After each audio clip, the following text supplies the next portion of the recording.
જોઈએ સમાચાર વિસ્તારથી।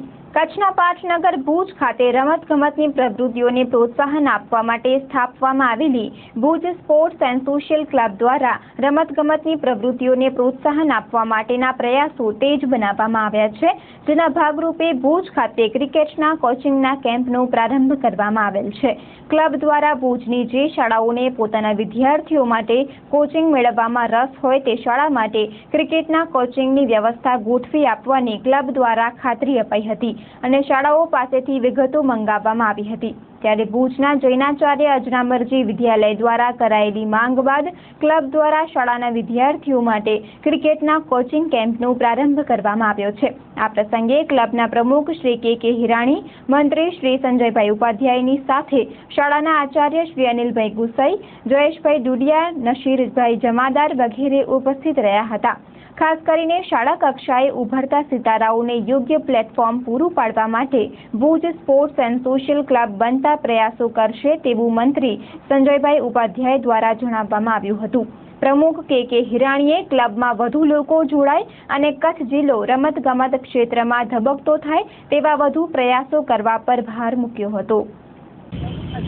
આપણે જે ક્લબ બનાવી છે Bhuj sports and social club, અને એક આહવાન આપેલું હતું કે આપણે કચ્છ જિલ્લાની કોઈ જે હાઈસ્કૂલ લેવલ ઉપર જે છે એમને દરેક ગમતમાં એટલે આપણે જે જરૂરિયાત હોય એને માંગણી પ્રમાણે આપણે એને કોચની વ્યવસ્થા કે અલગ અલગ ટાઈપની વ્યવસ્થા નું જે આહવાન આપેલું હતું એને અનુસંધાને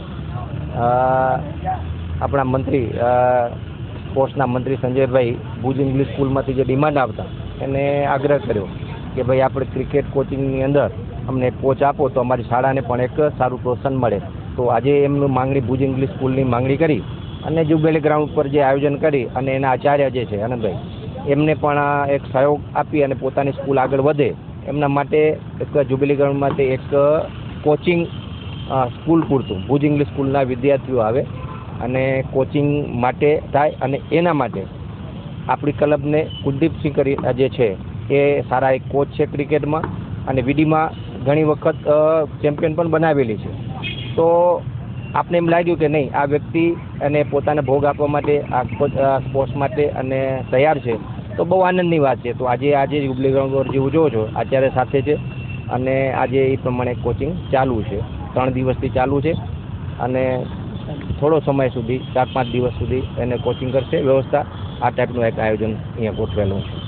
એમાં આપણે દરેક જગ્યાએ આપણે જે શાળા કક્ષાના પીટી ટીચરો છે, આચાર્યો છે, એમને પણ આપણે વાકેફ કર્યા છે કે કોઈ પણ ભવિષ્યમાં આપણે ટેલેન્ટ નેશનલ ઉપર ટેલેન્ટ થતા હોય તો એમને જે ખૂટતી સુવિધાઓ છે, ફાઇનાન્શિયલ સુવિધાઓ એને પૂરી પાડવાની જવાબદારી લીધી છે। સાથે સાથે જે શાળાકીય હાઈસ્કૂલ ઉપરની જે સ્પોર્ટ્સ રમાતી હોય છે, જે આખા કચ્છ જિલ્લાની જે અંડર 14, 17 અને 19ની જે રમતો રમાય છે દર વર્ષે, અને એમાંથી જે દરેક રમતોમાંથી કોઈ પણ ગેમમાં જે ગુજરાતની ટીમ ઉપર સિલેક્ટ થશે નેશનલમાં, તો એમને બધાને ભેગા કરી અને જે પોતાની સ્કૂલનો જે સ્કૂલ હોય એમનો જ બાળક પોતાની જગ્યાએ મોટિવેટ થાય એના કરતાં દરેક ખેલાડીઓને એક સાથે ભેગા કરી અને આપણી જે સ્પોર્ટ્સ છે એને મોટિવેટ કરશે, એને ઇનામો પણ આપશે। આવી ટાઈપની પણ એક પ્રોત્સાહન માટેની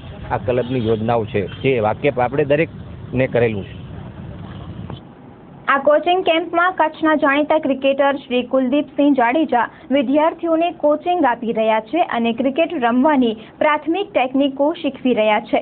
વર્ષોથી ક્રિકેટ સાથે સંકળાયેલા શ્રી જાડેજા કચ્છમાં અનેક મોટી ટુર્નામેન્ટના આયોજન કરી ચૂક્યા છે તથા કોચિંગ પણ આપી ચૂક્યા છે। તેમના જણાવ્યા મુજબ અત્યાર સુધી ભુજ ખાતે જે આયોજન કરાતા હતા તે આયોજન કરતા Bhuj sports and social club દ્વારા કરાયેલી પહેલ અનોખી છે। તેમણે આ કેમ્પ બાદ પણ જ્યાં જરૂર હોય ત્યાં કોચિંગ આપવાની તૈયારી દર્શાવતા ચંચળ ન્યૂઝ સાથે વાત કરી હતી। ગમે ત્યારે આપના ક્લબને અથવા કોઈ પણ સ્કૂલને મારી કને એક સબ્જેક્ટ છે ક્રિકેટ, એના માટે હું ગમે ત્યારે તૈયાર છું। મારો એક ધ્યેય છે કે કચ્છનો ક્રિકેટર રણજી કક્ષા તેમજ નેશનલ કક્ષાએ રમે, એનાથી વધારે આનંદ બીજો કંઈ નથી। આપણે અહીંયા કને તમારો ક્લબ ચાલુ થયો ત્યારબાદ સ્પોર્ટ્સની કોઈ બી ઇવેન્ટ્સમાં જાગૃતતા જોવા મળી છે। અત્યાર સુધી અમુક એસોસિએશન થ્રુ ચાલુ હતું ક્રિકેટ, પણ લાસ્ટ ટાઈમ આ ચાલુ વર્ષે એક જ નેશનલ આપણે રણજી ટ્રોફી રમ્યો દિનેશ નાકરાણી, એના પહેલાં કોઈ પણ રિઝલ્ટ આવ્યું નથી. તો હવે હું આશા રાખીશ કે તમારા ક્લબ થકી કચ્છનો ક્રિકેટર આગળ વધે અને એમાં મારો પણ થોડોક ફાળો રહે. અત્યારે મારા કને ભુજ ઇંગ્લિશ સ્કૂલના 41 છોકરાઓ છે, એમાં અંડર 17, અંડર 19, અંડર 16 એજના છોકરાઓ છે. પણ અત્યારે મને પોતાને વિશ્વાસ નથી આવતો કે આ એજના છોકરાઓમાં આટલું ટેલેન્ટ છે. જો આ એજના છોકરાઓને ટર્ફ વિકેટ અને પૂરતા સાધનો મળે તો સૌરાષ્ટ્રની ટીમમાં ફર્સ્ટ ટાઈમમાં જ સિલેક્ટ થઈ જાય એટલું ટેલેન્ટ અત્યારે ભુજ ઇંગ્લિશના 40 છોકરાઓમાં મને જોવા મળ્યું